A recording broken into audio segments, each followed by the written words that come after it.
Hey everybody, the Super Beta 400 here, back for my second Mortal Kombat review, and that is the sequel, Mortal Kombat Annihilation. I saw this film when it was released for the very first time in 1997. I saw it twice in 1997. The first time with my dad and the second time with my uncle, and this film was the most awesome, was the most action-packed and scariest film I had seen back in the day when I watched it, man, and I'm still a huge fan of this film today. Now that I'm older and understand a little bit more about how film works, I can see the problems with this film, because when I was a teenager, I never understood why people hated this film so much, but I can understand why, and even talk about some problems they overlook. The haters of this film actually at times do get on my nerves, because in my opinion they talk about stuff that isn't important with this film instead of the actual problems with this film, which I'm going to talk about later, but I'm going to start off with all the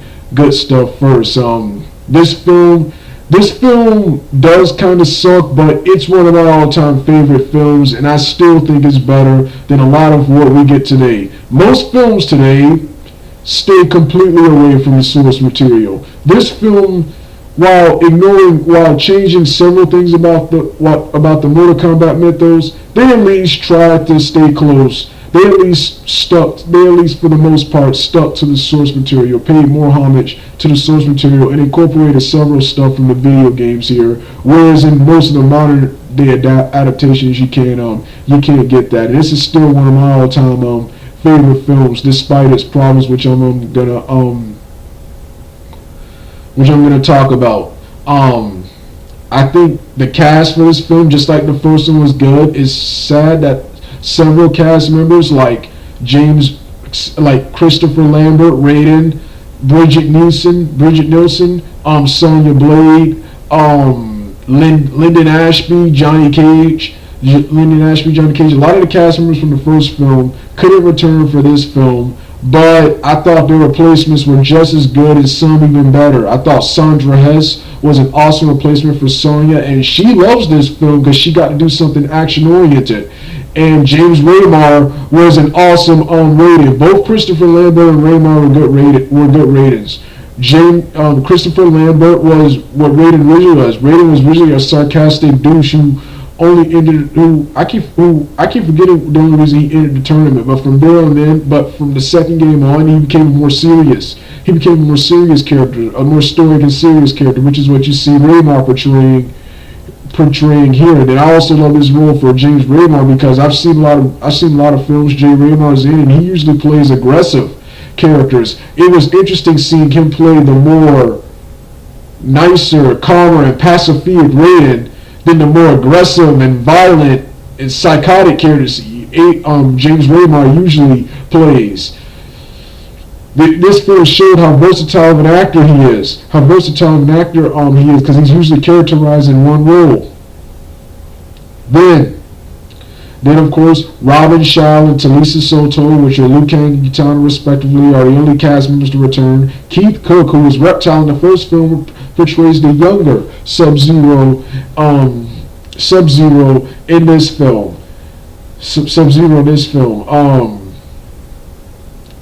The plot of this film is that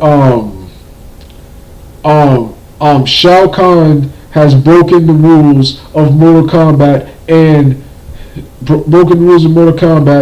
entered Earthrealm immediately, despite Liu Kang and the others defeating Shang Tsung in the last Mortal Kombat, which should have granted Earth one generation of peace. But Shao Kahn broke the rules and invaded Earthrealm anyway, and is now trying to merge Earthrealm with Outworld. And the heroes Luke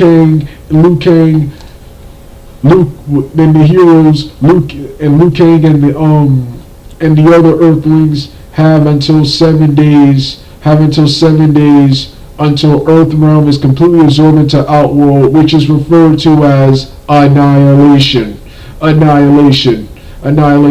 The film starts off with Shao Kahn and his warriors invading Earthrealm.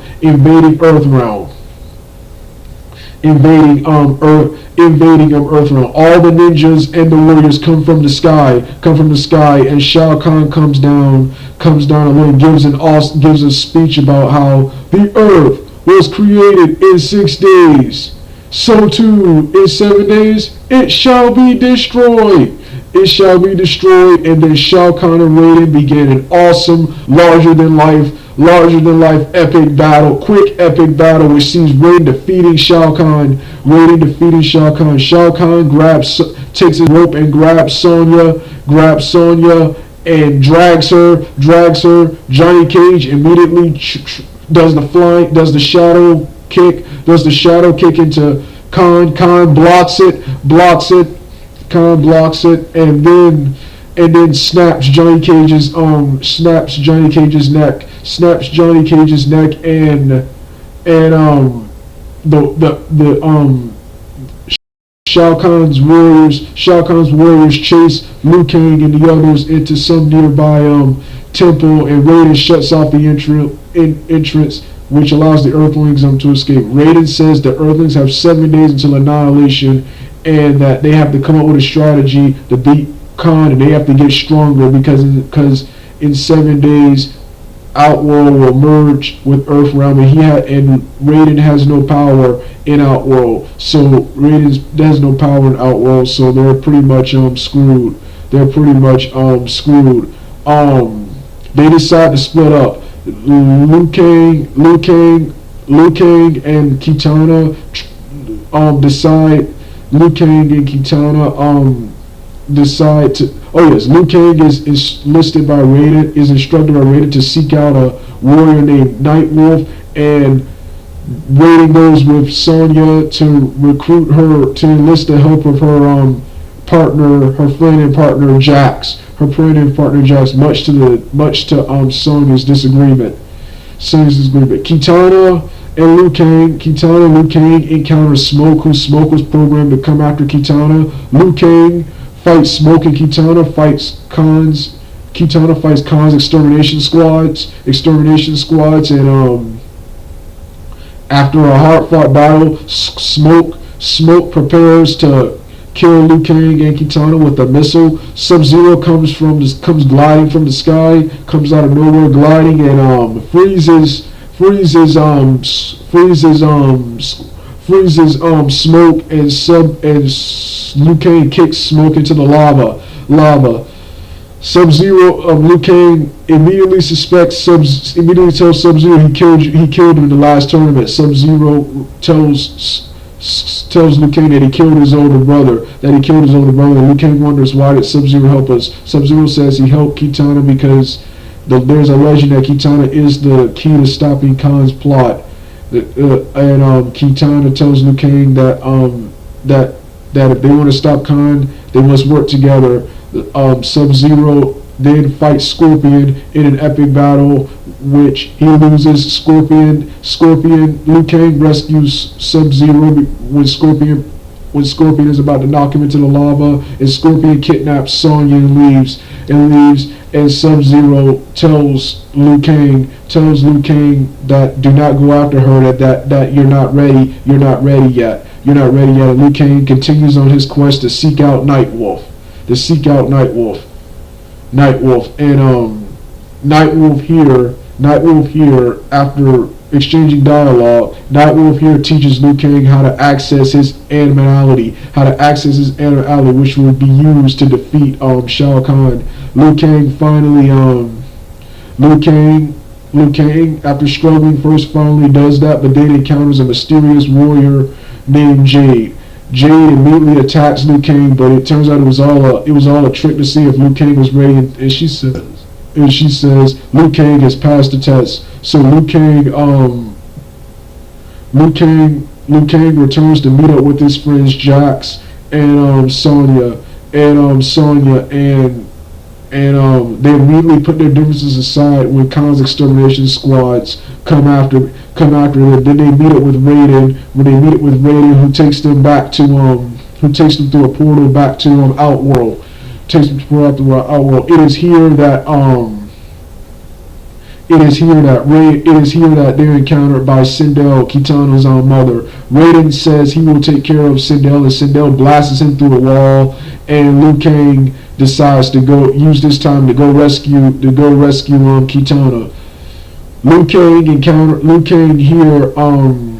Kang enters Shao Kahn's lair, and here he rescues here he's come to rescue Kitana, but Baraka and two Takan warriors are waiting for him. Liu Kang defeats Baraka and the Takan warriors and rescues Kitana. And then Shiva comes. Liu Kang defeats Shiva by dropping the cage on her. Then back in Outworld, Raiden fights three Raptor Warriors. And it is later revealed that Jade and Jax grabbed Sindel off screen when she wasn't paying attention. And Kitana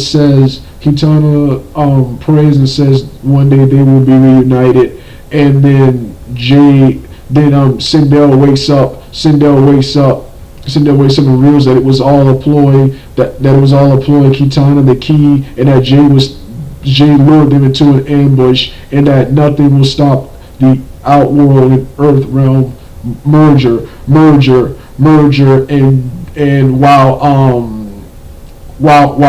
they have the rise of Sindel, Jade uses this opportunity to escape, and she reports back to Khan, which Khan greets her by punching her in the face with the back fist, and is angry that the Earth Warriors escaped. And Jade says she did everything Khan instructed. And Khan said, if they escape, then you follow me. And Shao Kahn kills Jade for failure by choking her and putting her against the wall with the dragon, and a ferocious dragon comes out and eats Jade alive. And Shao Kahn warns Sindel and his warriors that there will be no failure, and that if she fails again, he will feed her corpse to the worms. It is here that we learn in this universe that Raiden, Shao Kahn, and Shinnok are all related. That Shao Kahn and Raiden are brothers, and Shinnok is their father. After Sonya sees a mysterious tattoo that she saw on Cyrax and Melina earlier during fight scenes, and it is here that Raiden spared Shao Kahn back then. He couldn't kill him now. And now that he's gave up his powers, now that he's sacrificed his powers to become immortal, he cannot now. So now all the Earthlings can do is believe in themselves and hope for the best. And after some serious coaching, Liu Kang and the warriors decide to confront Shao Kahn in the final battle at the Temple of the Order of Light. Raiden, after some serious soul searching, finally decides to enter the battle and confront Shao Kahn for the last time to end this. And Shinnok and Raiden pleads with his father to end this. And Shinnok's father says he refuses to remember Raiden this week, and Raiden says it is not weak to value life. And then Shao Kahn says, Raiden, you should have killed me when I had the chance, brother. And Raiden says his brother died a long time ago, and Shao Kahn fires a green energy blast at Raiden.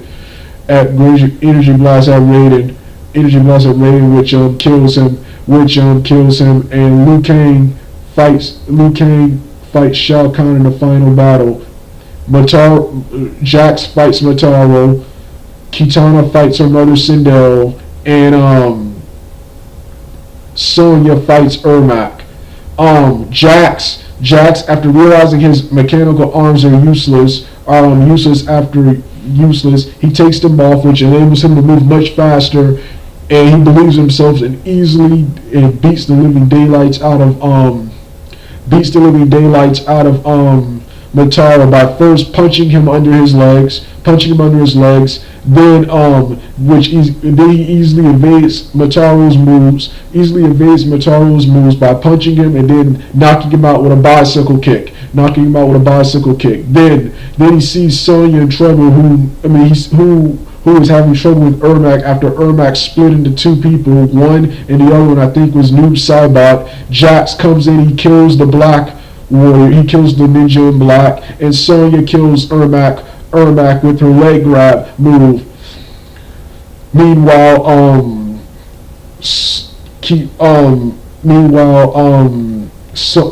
Kitana's fighting her mother, and she defeats her mother, then puts her in a submission hold to make her watch and witness Khan losing, and Liu Kang is struggling against Shao Kahn. Shao Kahn has the upper hand. Shao Kahn puts Liu Kang in a submission hold, then Liu Kang taps into his animality, and Shao Kahn taps into his animality, and they fight, but this barely works, and Shao Kahn once again overwhelms Liu Kang, and both of them turn back to normal.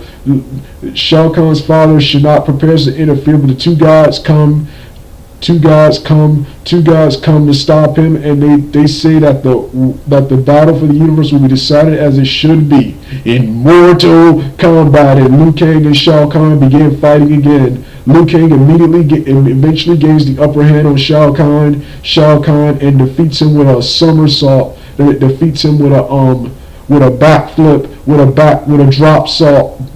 drop kick type maneuver. And Shao Kahn's tattoo, Shao Kahn's soul, which is revealed to be a dragon, flees from his body. He dies, and Shinnok is sent to the nether realm. Sent back to the nether realm, and with them defeated, Earth realm returns back to its beautiful self, and the warriors live happily ever after. Like I said, this was an awesome film. The fight choreography was good. The new cast members were great. I love Lynn Red Williams as Jax. I love Lynn Red Williams as Jax. The original actor, I think, Greg McKinney, I don't know why he didn't return for this film, but I think he died in 98 or 97. I know he's dead, but I keep forgetting which year he died. Love the new cast. Love Brian Thompson as Shao Kahn. He didn't have the size of Shao Kahn in the games, but he made up for it with brutality. He made up for it with brutality, and that booming voice of his. Shao Kahn with that rubbery mask scared me as a child. Scared me as a child,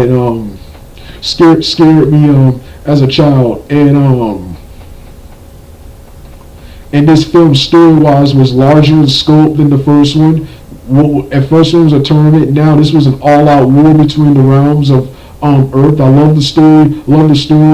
The only problems I have with this film, the other problems are, I don't have that much of a problem with the CGI. Because even though I want CGI and special effects to be top-notch, its story is scripting. Anyone can make CGI. But here are the problems I have. The film obviously wanted to be larger in scope than the first movie, but couldn't afford its budget. So they reused shots. During the fight with Baraka, after Liu Kang knocks him to the fire, that's a reused shot from earlier when Shao Kahn killed Rain by knocking him into the fire. Then the next scene, here's another minor one. When Shao Kahn and Liu Kang are fighting, after Shao Kahn briefly taunts, just like in the game, he says yes. It shows an earlier scene when Shao Kahn had his cape on, even though he took his cape off when he started battling Liu Kang. So minor plot hole there and reuse of footage. That's something I don't like about this film, how they reuse footage. That's the problem with this film. It kind of makes this kind of a bad film. Then one cool scene that I actually loved was Sub-Zero came in gliding. You can see his wire. You can see his wire up there. Then of course you got other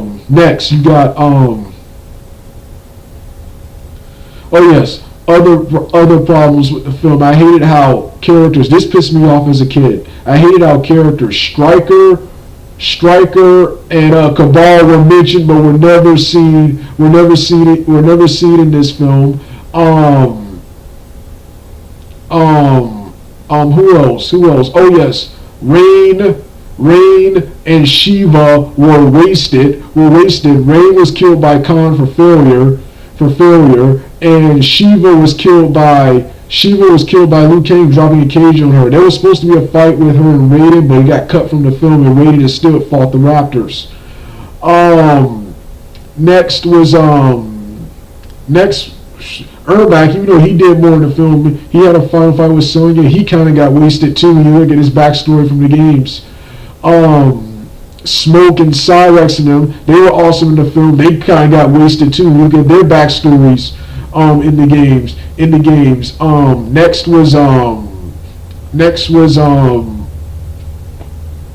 The next problem out of the film was Scorpion and Sub-Zero only showing up briefly to have a fight and never appearing in the film again, even though they could have been saving them for sequels, because there was supposed to be a sequel after this film, but because of this film's box office performance grossing less than the first one, the sequel never passed pre-production according to Wikipedia.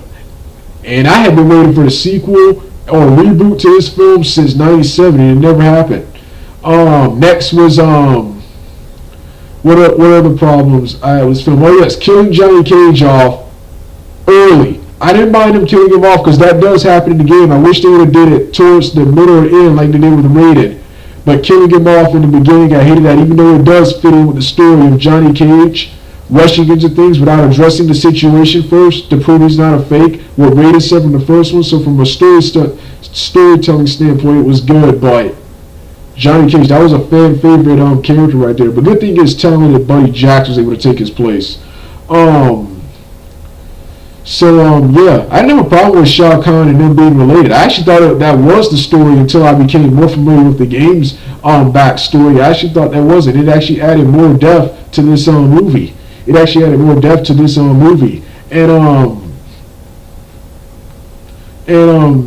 yeah, so like I said, scripting, cast, martial arts, fight choreography, costume design, soundtrack for this film, just like the first one, was awesome. I love the song Megalomaniac, and I love the I love the iconic song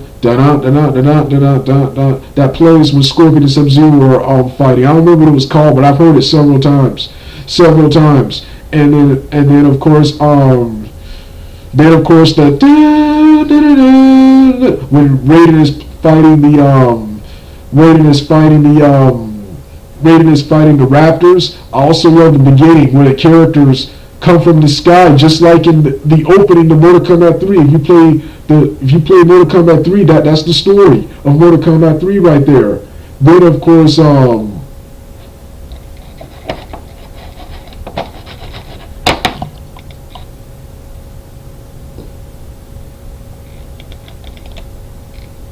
Sorry about that.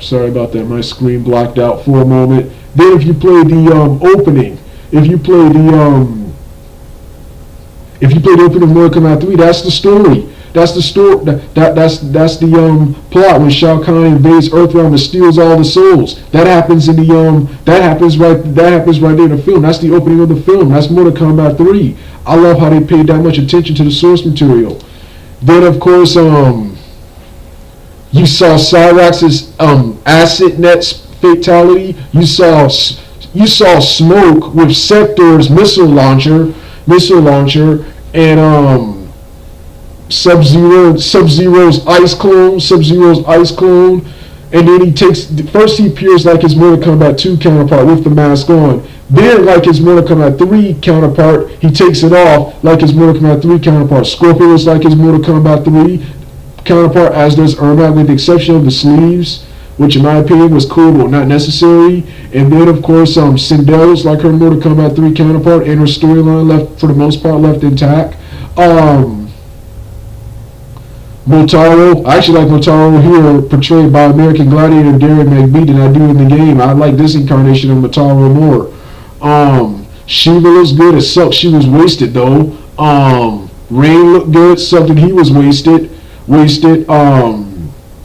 yeah, like I said, awesome film. And yes, I hate how Nightwolf only showed up as a teacher of Liu Kang instead of being an Earthrealm warrior. All he did was show up to teach Liu Kang how to access the animality, which once again from a story standpoint is good, but this is another character from the game, the Shaman Nightwolf. You want to see him fight. You want to see him throw some arrows at some people, throw the axe at people, which he did at Liu Kang. So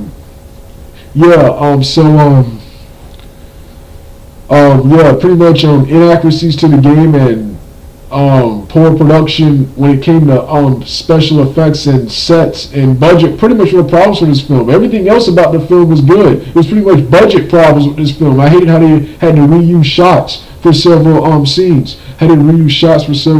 But This is still one of my all-time favorite. This is still one of my all-time favorite films, and it sucks it was never a sequel. A sequel to this film would be good, but I would love a reboot so they could fix everything that's wrong with the Mortal Kombat movies, or this Mortal Kombat universe, which consists of these two movies, the cartoon series, which ignores this movie but is a sequel to the first movie, and the Mortal Kombat Conquest television series. Well, this right here, this, and of course, this right here was my review of Mortal Kombat Annihilation. Alright, Doug, out.